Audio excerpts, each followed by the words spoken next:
नमस्कार दोस्तों, मैं एएसबी चैनल में अजय सिंह आपका स्वागत करता हूं। दोस्तों, क्या कभी आपने ऐसा सुना है कि किसी देश के पड़ोसी देश के अंदर कोई हंगामा बरपा हो या किसी मुद्दे को लेके कत्लेआम मचा हो? वहाँ की जनता जो है वो एक दूसरे के खून के प्यासी हो, वहाँ दंगे हो रहे हों और इस देश यानी हमारे देश का कोई राज्य का मुख्यमंत्री ये कहता हो कि जो पीड़ित देश है, जहाँ पे दंगे फसाद हो रहे हैं, अगर वहाँ का जो पीड़ित जनता है वो आती है और मेरे राज्य में अगर वो शरण लेना चाहती है तो मैं उन्हें शरण ज़रूर दूँगी। बताइए, ऐसा हो सकता है? आपको लगता है ऐसा संभव है? दोस्तों, मैं आपसे बात कर रहा हूँ हमारे पश्चिम बंगाल की मुख्यमंत्री ममता बनर्जी के बारे में। दोस्तों, ममता बनर्जी, आप जानते हैं ममता बनर्जी और विवाद, इन दोनों का हमेशा से एक चोली दामन का साथ रहा है। ममता बनर्जी समय-समय पर ऐसा विवाद खड़ा कर ही देती हैं या ऐसा स्टेटमेंट दे देती हैं, जिसकी वजह से विवाद खड़ा हो ही जाता है। इस बार उन्होंने 2 कदम आगे बढ़ गईं। इस बार हुआ क्या दोस्तों कि बांग्लादेश के अंदर एक सरकारी बिल आया, मतलब एक रिजर्वेशन को लेके आया कि सरकारी नौकरियों के अंदर अब रिजर्वेशन बढ़ा के मिलेगा। जैसे ही ये रिजर्वेशन जो है पास होके आया बाहर, वहाँ पे हंगामा हो गया और हंगामा बड़ा ज़बरदस्त हुआ दोस्तों। अभी तक यानी आज वहाँ के सुप्रीम कोर्ट को जजमेंट देना पड़ा कि जैसी स्थिति पहले थी वैसी रख दी जाए। दोस्तों, इस दंगों में करीब 150 लोग मारे गए। दंगा फसाद हो रहा था, लेकिन हमारे भारत के अंदर राजनीति कुछ अलग ही रूप से चल रही थी दोस्तों। ममता बनर्जी, आप जानते हैं कि मुस्लिमों के प्रति उनका प्रेम बड़ा ही भवसागर से भी बड़ा है। दोस्तों, उनके मन में न जाने क्या आया और जबकि उन्होंने ये कहा, ये ऑफिशियल स्टेटमेंट है उनका। वो कहती हैं कि मैं जानती हूँ कि इसके मामले में मेरे अधिकार बड़े सीमित हैं, लेकिन फिर भी अगर दंगाग्रस्त बांग्लादेश के लोग जो पीड़ित हैं, अगर वो पश्चिम बंगाल में आके रहना चाहते हैं, तो मैं उनको शरण दूँगी।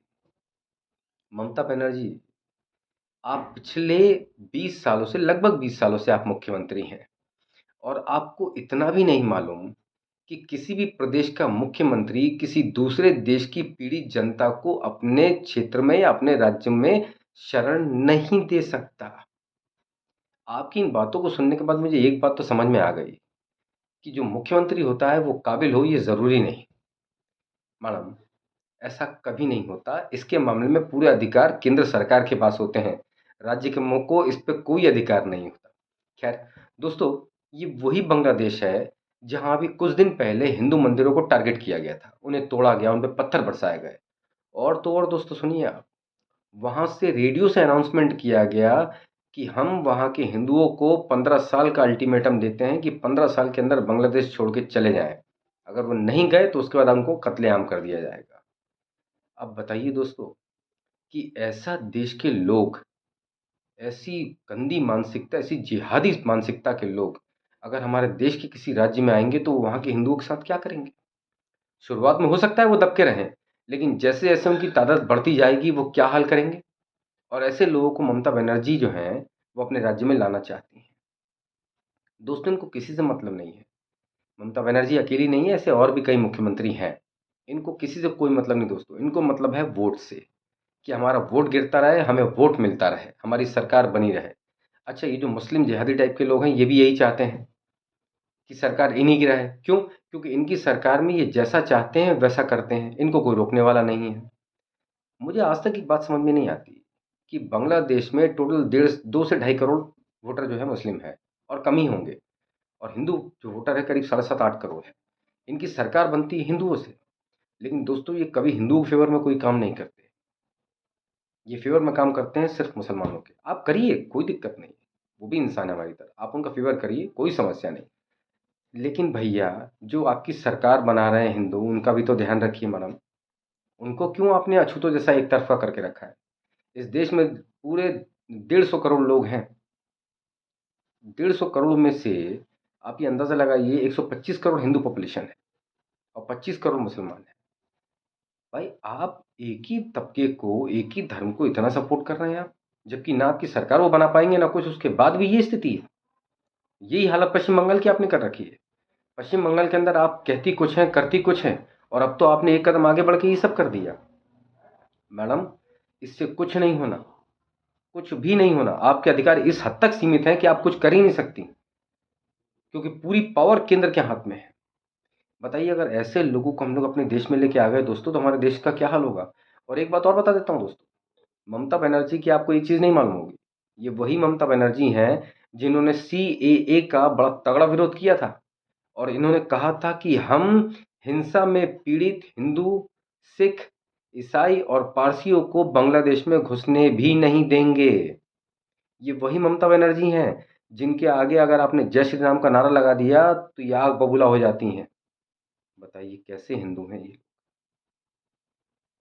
अच्छा दोस्तों, ममता बनर्जी की तो मैं समस्या को समझ सकता हूँ कि ठीक है, उनका तो मुस्लिम प्रेम जग जाहिर है। मुझे इस मामले में केंद्र का रुख समझ में नहीं आ रहा कि केंद्र सरकार कर क्या रही है दोस्तों।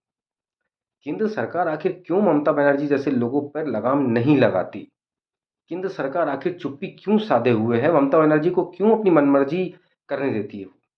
ममता, आपको याद होगा पिछली बार विधानसभा चुनाव के बाद क्या जबर इतना विरोध, इतनी आगजनी, इतने लोगों को खून खराबा, महिलाओं के साथ बलात्कार, सब कुछ किया गया, लेकिन उसके बाद भी केंद्र सरकार चुप रहा।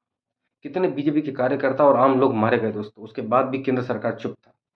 केंद्र सरकार करता क्या है, मुझे तो यही समझ में नहीं आ रही। और सरकार जो है उस महिला के सामने इतना निष्क्रिय क्यों हो जाता है, इतना शिथिल, इतना चुपचाप कैसे हो जाता है, जबकि आपके हाथ में पूरी पावर है, संविधान ने आपको पूरी पावर दे रखी है, उसके बाद आप कुछ नहीं कर पाते। बड़ा सोचनीय विषय है दोस्तों। दोस्तों, इनको एक बात समझ में नहीं आ रही केंद्र सरकार को, कि अगर स्थिति यही रही तो पश्चिम बंगाल आपके हाथ से पूरी तरह से निकल जाएगा। वो कभी आपके हाथ में नहीं आएगा, और जो आप इंतजार कर रहे हैं ना कि वहाँ के लोग आपको जितवा देंगे, कभी नहीं जितवाएंगे, क्योंकि आप उनका सपोर्ट नहीं करते। पिछली बार वो बेचारे इतना पिटे, आपने उनका क्या सपोर्ट किया। इस बार देखिए आप लोकसभा के अंदर उन्होंने पूरा सुपड़ा साफ कर दिया बीजेपी का। भारतीय जनता पार्टी का सपना रह जाएगा पश्चिम बंगाल को हथियाने का, या पश्चिम बंगाल में सरकार बनाने का। अभी वक्त है, अभी भी पश्चिम बंगाल पे ध्यान दीजिए, आप जीत जाएंगे पश्चिम बंगाल। इससे क्या होगा, पश्चिम बंगाल बच जाएगा दोस्तों, वरना पश्चिम बंगाल हाथ से पूरी तरह से निकल जाएगा, सिवाय हमारे पास सर पीटने के और कुछ नहीं बचेगा। दोस्तों, ये मेरा निवेदन है आपके मार्फत सरकार से, कि कम से कम आने वाली पीढ़ियों को आप ये जवाब तो दीजिए कि आपने क्या किया। पश्चिम बंगाल को बचाइए, और ऐसे कई राज्य और भी हैं, उन्हें बचाना है, वरना आप अपनी पीढ़ियों को जवाब नहीं दे पाएंगे। पीढ़ियाँ जब पूछेंगी आपसे कि आपने क्या किया था इन राज्यों को बचाने के लिए, तो आपके पास जवाब नहीं होगा, क्योंकि इतिहास जवाब मांगता है, और आपका उसका सवाल इतना तगड़ा होगा कि आपके पास जवाब नहीं होगा। अभी कुछ बिगड़ा नहीं है, अभी बहुत कुछ आपके हाथ में है, लेकिन आप अपनी ताकत को समझिए और उसका उपयोग कीजिए। जब एक राज्य की मुख्यमंत्री इतनी ताकतवर हो सकती है, तो आप देश के प्रधानमंत्री हैं, सरकार हर जगह आपकी है, आप कितने ताकतवर होंगे। और आपको आपकी ताकत मालूम है, लेकिन आप क्यों नहीं कर रहे हैं कुछ, ये आप जानिए। मेरा तो आपसे यही निवेदन है कि पश्चिम बंगाल को बचाइए, और जितनी मनमानी कर रही है उस मनमानी पे रोक लगाइए, ताकि देश के दूसरे राज्यों के मुख्यमंत्रियों को भी सबक मिले। आज के लिए दोस्तों बस इतना ही, कल एक नए विषय पर मिलते हैं। बहुत बहुत धन्यवाद। भारत माता की जय। जय सिया राम।